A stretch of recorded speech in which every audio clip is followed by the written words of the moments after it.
Hi, I'm Kevin from KGC Engineering and welcome back to my channel. Now last week I did a video on how to service your Morris Minor and I encountered a problem with the front side light. So today I'm going to show you how to replace the complete side light unit, which looks like this. So I'll take you through step by step from taking the old one out to putting the new one in and making sure it all works correctly. So let's get started. Now as you can hopefully see, I've already taken off the old lens cap from the light unit.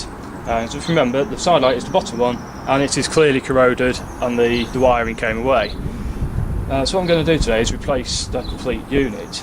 Now what I've already done is I've lifted the car up, I've removed the wheel on the side to give me a bit better access around the back behind the wing, and I've also got the bonnet open ready for me to disconnect the wiring inside, which I'll actually do first before I start taking it out, because that way I know that I'm not going to get any little shocks or anything off the electrics. So I'll do that and then we'll have a look at trying to get the screws undone and see if we can get it out.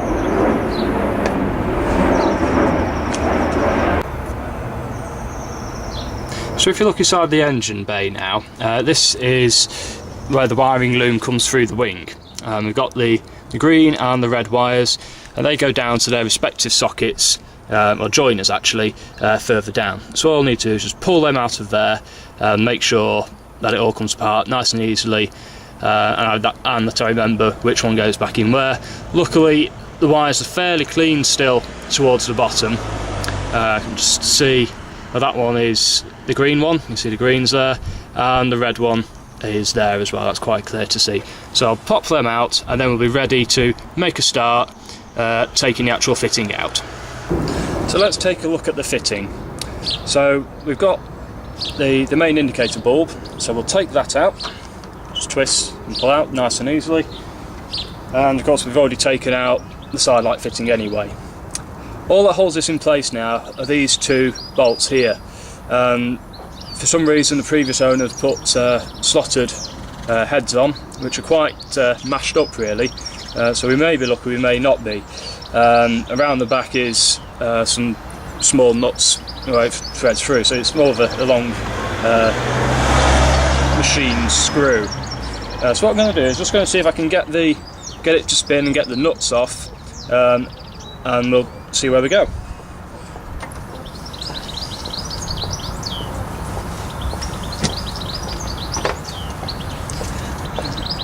So I'm just going to try this one first, and I've got my socket ready to go around the back. Feed that on. And I've already given it a bit of a clean up around the back, get rid of some of the road dirt out of the way. And you can see that it does move, but I'm not getting anything at all. You can see it's just pulling it round. That nut is not going to be coming off there anytime today. So let's have a quick look on the other one. And again, you can see that this one's moving. Let's see if we get anything with it. Right way. It's got a bit of movement on this one, which is quite good. Now I have soaked these in WD-40, so hopefully that's going to help get this one off. But let's get, oh no, there we go, you can see it's just gone. No, I'm not going to be able to get that off there now. So I'm going to have to have a little think about what to do. What I'm probably going to end up doing is attacking those with the grinder from behind. Because I've already taken the wheel off, I know that I've got the access that I need to get in to do what I need to do. So I'll quickly sort of show you behind, and then you'll be able to see what it looks like. There's hopefully enough light in here.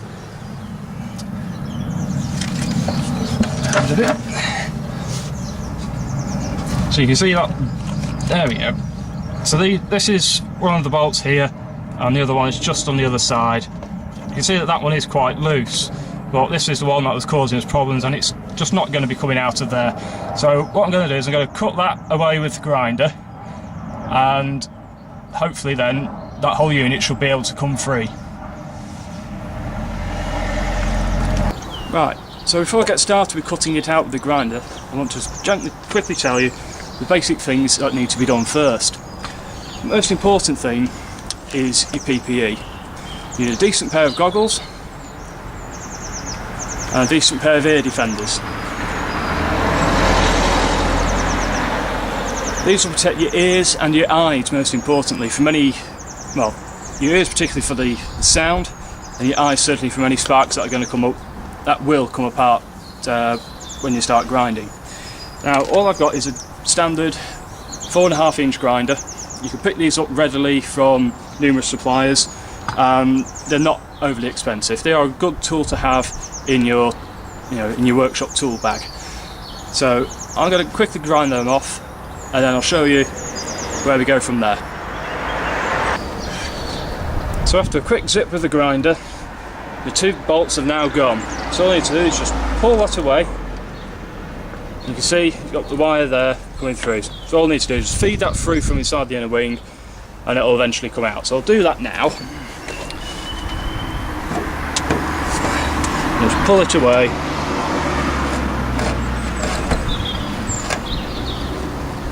Just poke the last bit through. There we are. That's the old one now free. I'm just also feeding through the one for the side light, which of course came off earlier. There we go. So that's those now finished with, and they can go in the scrap bin. Also pull off the rubber seal. It's there. Oh, that looks nice.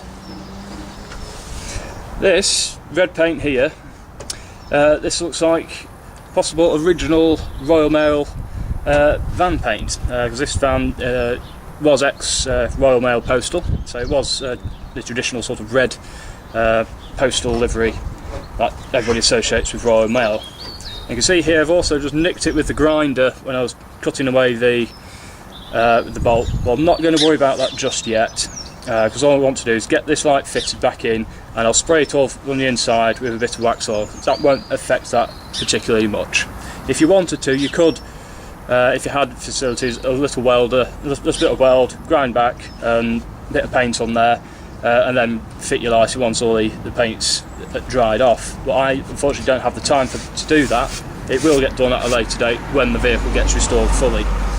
So what I'm going to do now is start prepping the new light fitting ready to go in. So let's get started. So here we have our brand new unit, and what we get in there is new rubber seal, the wiring which goes back into the inside the engine bay, obviously the front glass, the chrome surround, and unscrew it. Finally, we also got 2 new bulbs all ready to go. So all I need for now, as that's just dropped out, this little baffle plate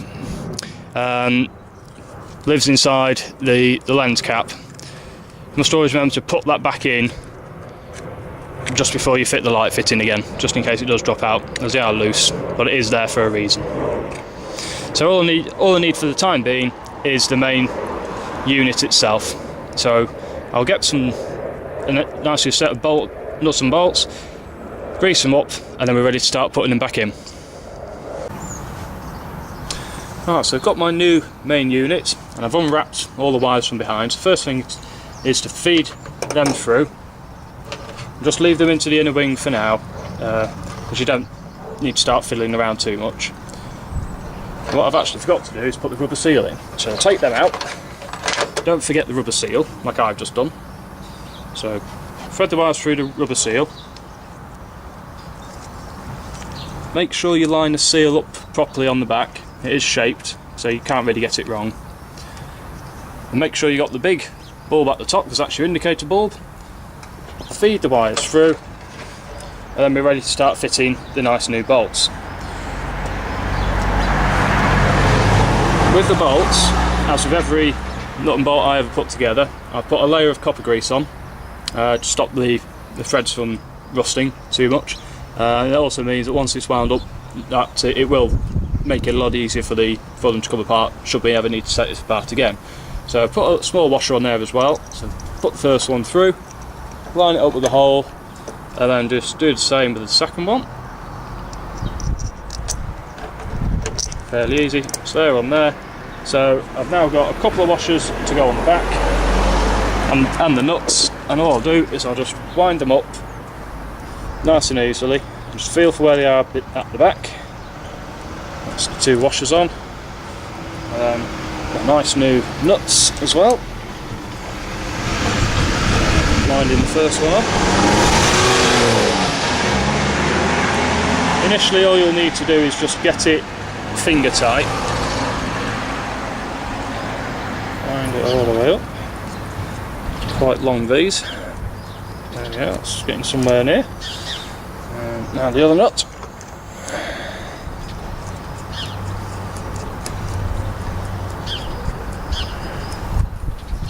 Let's keep going, nearly there with that. So, like I said, I'm just getting them finger tight.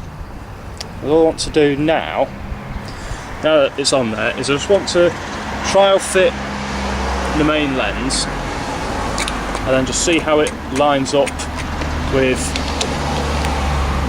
all the other bits where it should line up with. And I can see it's not too far off there. It's pretty good on there. So all I'm going to do now is release that again. That's not moved. So all I need to do is just find the appropriate size spanner and socket, and I'll tighten them up in place. Right.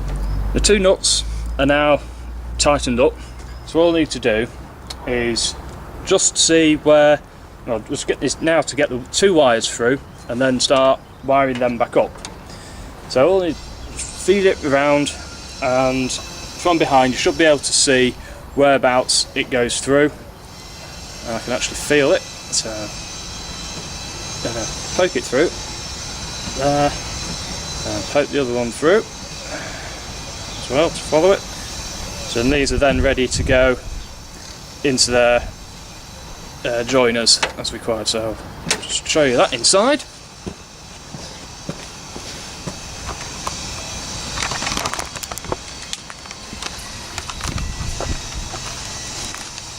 So as you can see there, we've got the 2 new wires have come through, so they'll just get joined on to their respective joiners. So the green one down to that one, and the red one onto the triplet down there.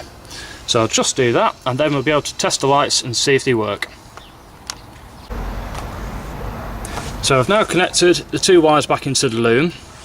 Now if you wanted, you could make these a lot tidier just by wrapping some black tape around them and just looping them in with the other feed there, which is obviously for the headlights, and just tidying them up, which I will do later. It's a simple enough task, you don't need to see me do that. So I'll mount the camera back on the tripod and I'll go and test the lights and we'll see if they light up.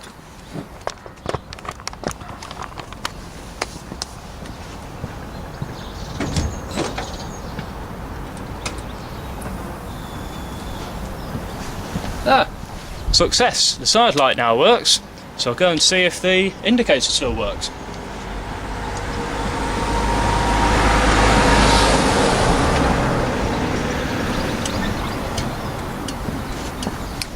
Excellent. So that's both light unit, both sets of lights working brilliantly. So I'll switch them off now and I'll quickly refit the cover.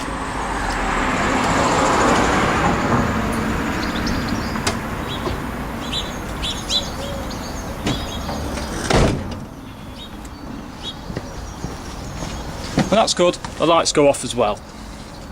So all I need now is to refit the cover so that we're displaying the correct lights at the right time. And as I said before, you've got to watch out that this plate, which is basically the deflector for both the indicator and the side light, is in, and that it's the right way up.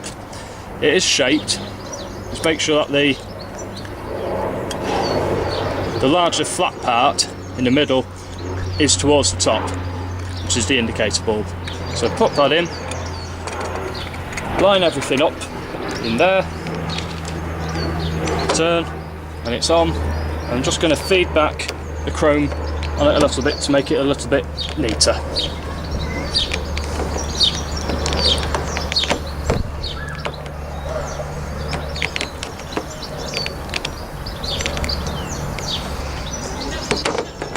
So there we are, that is now on there, pretty much. It's not going to come off. It's quite happy on there. So all I need to do is now spray a bit of wax all around the back after I've taped up the loom, refit the wheel, drop it back down, make sure I've cleared everything away from underneath, that there's no sharp bits from when I was grinding earlier, and then that is that job done. So there we have it. Nice and simple job that it's going to take me about half an hour to do, including all the grinding. So I hope you've enjoyed this video. Please make sure you hit subscribe and that you like the videos. I'll put a link in for last week's video. I'm not sure what I'm going to do next week. Put suggestions in the comments below. Until next time, thanks very much for watching. Goodbye.